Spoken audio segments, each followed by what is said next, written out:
Fala, molecadinha, tudo bem com vocês? Estão prontos para mais um resumão?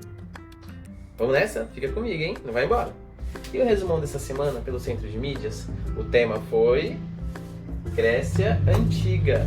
Na semana passada e essa semana foi Grécia Antiga parte 1 e 2, então eu já estou fazendo para vocês o compilado, belezinha? Quando nós vamos discutir aqui Grécia Antiga, vamos entender o contexto tempo histórico, ok? Então nós vamos discutir Grécia Antiga, que foi desde o século 20 ao século 4 a.C. Então por volta de 2000 anos a mais ou menos 400 anos antes de Cristo, ok? Então nós pegamos a transição da pré-história para também a Idade Antiga do período grego, ok? Para falarmos da Grécia, nós temos que entender a localidade. Então nós vamos falar Grécia no continente europeu, na região da Península Balcânica, entre os mares Jônio, Mediterrâneo e Egeu. Quando falamos península, falamos de região continental, né, na divisa com mares e oceanos, sabe? Tá? Só para vocês entenderem aí. Mediterrâneo, mar Mediterrâneo já é divisa entre, ou é um mar que pega divisas entre o continente europeu, continente asiático, continente africano, né, ao sul abaixo, e também o Oriente Médio. Só para vocês entenderem aí aonde se situava a Grécia Antiga, onde se situou hoje, até hoje o país da Grécia. Tudo bem para vocês? Quando formos falar de Grécia Antiga, temos que entender que a Grécia, a sua grande maioria de faixa territorial, são de ilhas, né? Então, quando nós falamos de ilhas, falamos a configuração grega no mundo antigo foram de cidades-estados. Então, como assim para os cidades-estados? Então, eram cidades, estados independentes. Elas funcionavam autônoma, de forma independente. Por quê? Porque justamente a Grécia são configurações de faixa territorial de ilhas. Então, não é um território compacto, como por exemplo o Brasil, em que um governo central consegue controlar todo o território, tudo bem? Então, cidades-estados se configurou desde o seu início devido a essas questões de serem cidades que se situam faixa territorial de ilha. O início da Grécia Antiga, a partir do século 20 a.C., 2000 anos a.C., eram formados por povos que foram invadindo essas faixas territoriais de ilha. Então, quais foram esses povos? Os povos aqueus, jônios, eólios e dórios. Esses 4 povos começaram a ocupar essa faixa territorial e eles controlaram toda a região dessas ilhas, que depois se tornou o que nós chamamos de Grécia Antiga e depois o povo grego, ok? Vamos falar também aqui os períodos gregos. Eu não vou entrar específico em cada período hoje, porque a aula é mais de conhecimento sobre a Grécia, que é um tema bem vasto, que depois nós vamos destrinchar mais. Mas quando nós falamos sobre a Grécia Antiga, temos que entender que ela passou por alguns governos e alguns períodos. Então nós vamos falar primeiro sobre o período pré-homérico, que foi do século 20 ao século 12 a.C., depois o período homérico, do século 12 ao século 8 a.C., depois do período arcaico, do século 8 ao século 7 a.C., e por último do período clássico, que é do século 5 ao século 4 a.C. Tudo bem? Isso nós vamos destrinchar mais para frente nas aulas posteriores, cada período. Ok, rapaziadinha? Vamos falar também sobre as formas de governo que a Grécia passou no mundo antigo. Então vamos falar um pouquinho sobre monarquia, que seria um governo de poucos e de famílias, né? Então aquela configuração do rei que passa para os seus filhos, os governos, os netos, os bisnetos. Vamos falar sobre oligarquia, que era um governo de poucos, de oligarcas. Então você tem um líder e ele tem um conselho lá de anciãos, e esse conselho, quem governa com ele, né? Normalmente eram todos homens, né? Vamos falar de tirania, que é um governo de um tirano, de um ditador, que ele governa sozinho, ele manda, sem conselho, sem nada, e não tem também perspectiva de se vai passar para os filhos ou não, porque são governos de guerras, de invasão. Então eu tomei o território, ganhei a guerra, eu sou o tirano da vez, né? E por último vamos falar sobre democracia, que ocorreu especificamente na cidade de Atenas, correto? E que vamos discutir depois também mais pra frente, e que era um governo de todo, do povo, um governo de assembleias, um governo em que as pessoas também tinham participação e voz, né? Que depois vamos falar um pouquinho sobre cidadão. O que é ser cidadão? Cidadão nasce no conceito de democracia, tudo bem? Vamos falar sobre isso. E o legal é que essas palavras democracia, cidadão, nós vemos hoje no nosso mundo. O Brasil é um país com todas as suas perfeições e imperfeições, mas é um país que estamos num regime democrático. Então, a palavra democracia, poder do povo, vem de origem lá da Grécia Antiga, essa palavra. Não que outros povos não tivessem democracia, nós vimos que no Brasil as populações indígenas tinham formas de democracia, só que a palavra democracia vem de origem grega, demo, povo, cracia, poder. Tudo bem? Vamos falar também aqui com vocês sobre como se formou essa configuração territorial no início da Grécia Antiga, né? Desde lá do período pré-homérico até o período clássico. Então nós vimos lá no início, no período pré-homérico, do pré-homérico para o homérico, algumas formações de governos, de organização social. Então nós vimos primeiro os genos. Os genos era como se fossem essas cidades-estado, né? Esses grupos que se formavam em cidades-estados. Nesses genos você tinha as frátrias, que eram os clãs familiares, né? Em que você tinha um pater que governava esses clãs. É como se fosse uma espécie de prefeito, só que era um prefeito em que todo mundo se identificava como se ele fosse o líder tribal, o chefe ali, como se ele fosse um pai em comum para todos, ok? As tribos também, que você tinha em algumas frátrias, algumas tribos que também se formavam dentro, e tinha também as polis. As polis é o conceito de cidade, é o primeiro conceito de cidade, que também se configura em Atenas, em Esparta, em outras cidades gregas também, em Micenas, em Creta, que nós vamos ver depois também, tudo bem? Então a questão de polis nós identificamos como se fosse cidades hoje, né? Esse conceito de viver em cidade e em sociedade, tudo bem? Vamos falar também aqui com vocês um pouquinho sobre a parte econômica grega, sobre várias questões econômicas que eles desenvolveram, principalmente no comércio e na agricultura. Muito do que nós comemos hoje e que nós nos alimentamos também um pouco tem origem grega. Então a questão do queijo, do vinho, é uma tradição grega, do trigo, né? Tem muitas questões de economia, de subsistência, que são parecidas entre povos. Então, por exemplo, a questão dos cereais, do trigo, vários povos no mundo desenvolveram cereais, né? Mas você também tem questões mais específicas, como alguns queijos, alguns vinhos, que são mais específicos, por exemplo, de cultura grega, que nós vamos discutir, tudo bem? Eles tinham comércio também, desenvolveram comércio, as feiras livres, desenvolveram também desde essas cidades, essas polis, elas competiam nesse comércio, a questão agrícola também, tudo bem? Vamos falar um pouquinho sobre o legado que a origem grego-romana, e quando eu falo grego-romana, eu já estou falando já de todos esses períodos aqui e o pós, que seria o legado da cultura grega e romana depois, que vai ficar mais pra frente, tudo bem? Mas vamos se especificar aqui na questão grega.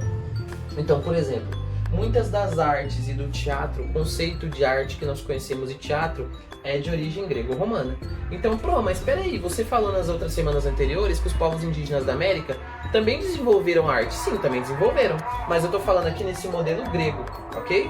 O conceito de arte ligado à mitologia, ligado ao conceito humano, aos deuses, os deuses gregos, mas no conceito de ser humano, não no conceito tanto de natureza ou de animais, mas mais no conceito humano da coisa, essa arte. O teatro, que nasce de um culto ao deus Dionísio, que era o deus do vinho, né? Então o povo grego fazia as festas ao deus Dionísio, ao deus do vinho, na época da colheita do vinho, e eles dançavam e cantavam. Nesse conceito de cantar e dançar, nasce a encenação que vai dar origem ao teatro, o encenar. Então eu estou lá cantando e dançando, estou encenando, eu chorando por um amor perdido. Esse conceito de encenar no cantar e dançar dá origem ao teatro, como é que eu posso dizer assim para vocês? A representação teatral, tudo bem? Vamos falar um pouquinho sobre ciência e medicina. Os outros povos, o Egito na África, os povos indígenas da América também tinham as suas ciências e as suas medicinas. Mas esse conceito de ciência e medicina que nós conhecemos muito hoje é de origem grega também, ok? Arquitetura e engenharia, que também parte do mesmo conceito de teatro. A arquitetura e engenharia, ela vem muito da visão de mundo grega, da mitologia, da representação dos deuses enquanto figuras humanas. Os deuses tinham características humanas. E a arquitetura e a engenharia nasce desse conceito de mundo, a partir do ser humano. Então começa a se pensar toda a parte arquitetônica das cidades, das polis, a engenharia, de como construir as cidades, de como essas cidades deveriam se parecer ou ter identidade, tudo bem? A literatura e a linguagem, que quando nós pensamos, por exemplo, no período homérico, do poeta Homero, né? Nós vamos perceber que a literatura vai muito se basear nesses conceitos dessas visões de mundos, desses poetas, dos filósofos, ok? Então a literatura e a linguagem está nesse conceito. Códigos jurídicos e direito público e privado. Então quando nós pensamos nas leis, no modelo de lei de justiça que nós conhecemos hoje, também tem um pouco nesse conceito grego, do que é público, o que é privado, o que é de todos, o que é do indivíduo, né? O público é de todos, o privado é do indivíduo, de uma pessoa específica e única, né? Ou de pessoas específicas e únicas, né? Não para o público, mas para si, para o seu indivíduo dentro do seu individual, né? Esses conceitos todos. Aí você pode pensar assim, nossa, os gregos eles sabiam de tudo, eles inventaram tudo. Não. Muito do conceito de visão de mundo grega, eles aprenderam com outros povos. Os gregos beberam em muitas fontes de outros povos e aprenderam também.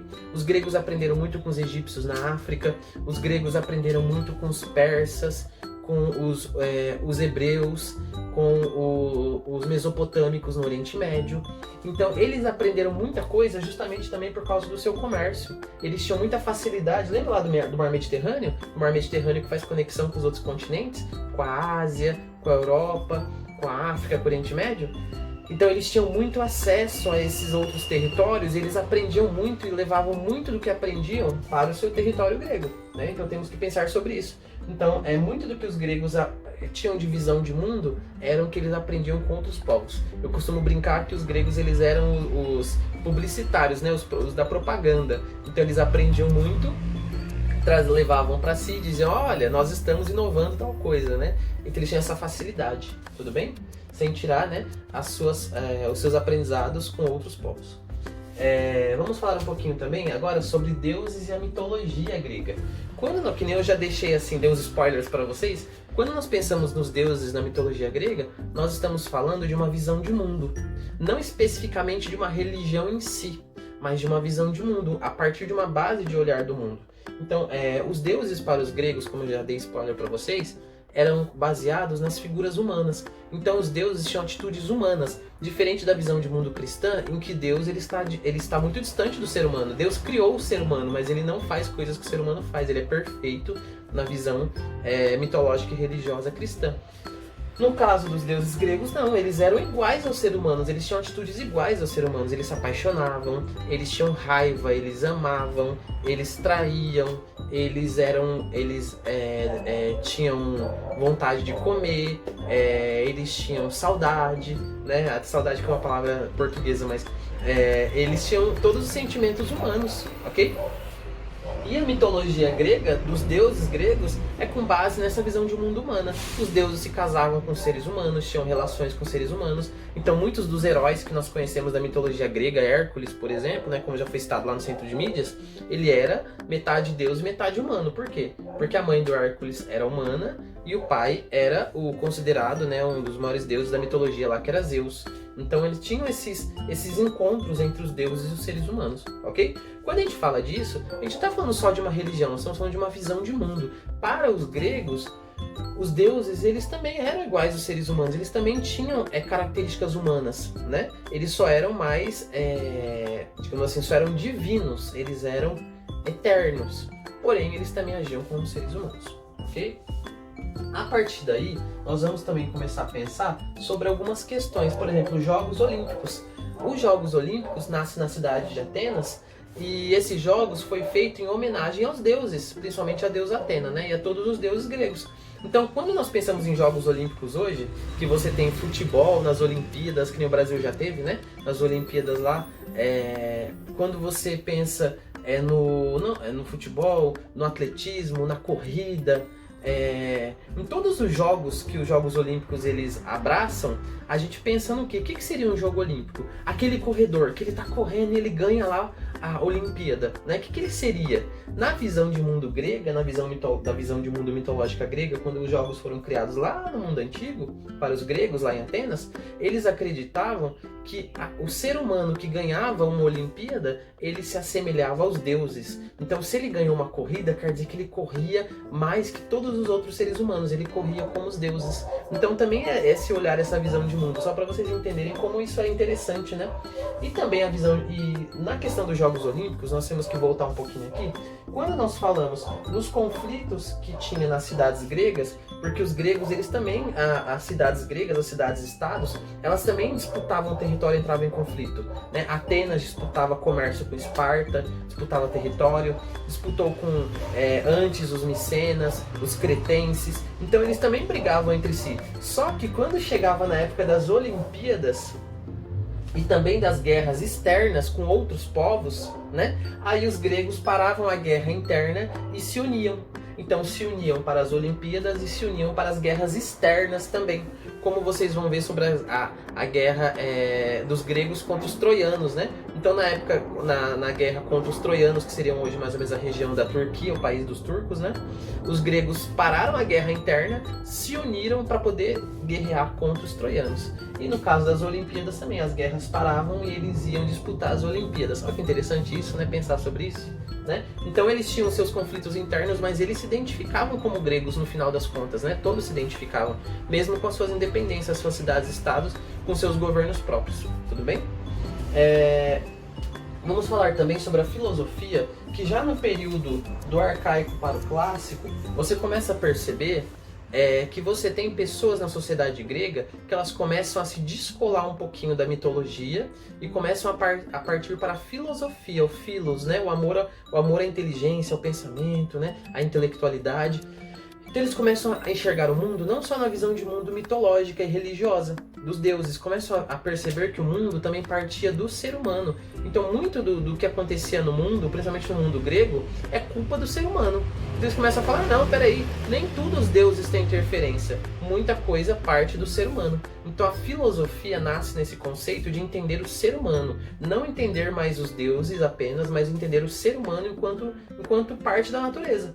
Então o que é a natureza e o que é o ser humano? O ser humano faz parte da natureza? Quem eu sou? Onde estou? Para onde vou? O que devo fazer? Né? Quando acabar tudo, onde vou estar? Será que estarei? Será que sou eu? Né? Então assim, a filosofia nasce nesse conceito de enxergar o mundo a partir do ser humano. Entender o ser humano também no mundo, como que ele deveria agir e comportar, se distanciando um pouquinho da mitologia. Tudo bem? E para finalizar, queria ressaltar de novo algumas palavras de origem grega, né? Então, por exemplo, no nosso vocabulário ocidental, do mundo ocidental, história, a minha própria matéria, nasce de origem grega, o telefone, a geografia, a matemática, como eu falei, a política, né, que vem de polis, da cidade, onde se discute os assuntos do povo, do interesse popular, na polis, na cidade. Então a política, essa discussão é na cidade, na polis, né? A palavra democracia, poder do povo, né? Então todas essas palavras também têm origem grega, ok? Então hoje é isso, é o início dessa introdução do conteúdo para vocês, só para vocês entenderem o que nós vamos discutir mais para frente e ficarem aí aguçados e curiosos. Beleza, molecadinha? Qualquer dúvida, entrem nos grupos de WhatsApp, me chamem pra gente conversar bastante. Hoje tem uma atividadezinha bacana pra vocês sobre esse tema, tudo bem? Então só uma introdução do conteúdo aí. E como sempre, pra não se esquecer, hashtag fique em casa, que ainda não é o momento de sair. Vocês estão vendo que a pandemia está chegando no seu pico, né? Então vamos se cuidar ainda é momento de se cuidar, ok? Continuar se cuidando. E se sair, realmente precisar sair, hashtag use a máscara. Tudo bem, molecadinha? É isso aí, fiquem com Deus. Falou, abraço, tchau, tchau.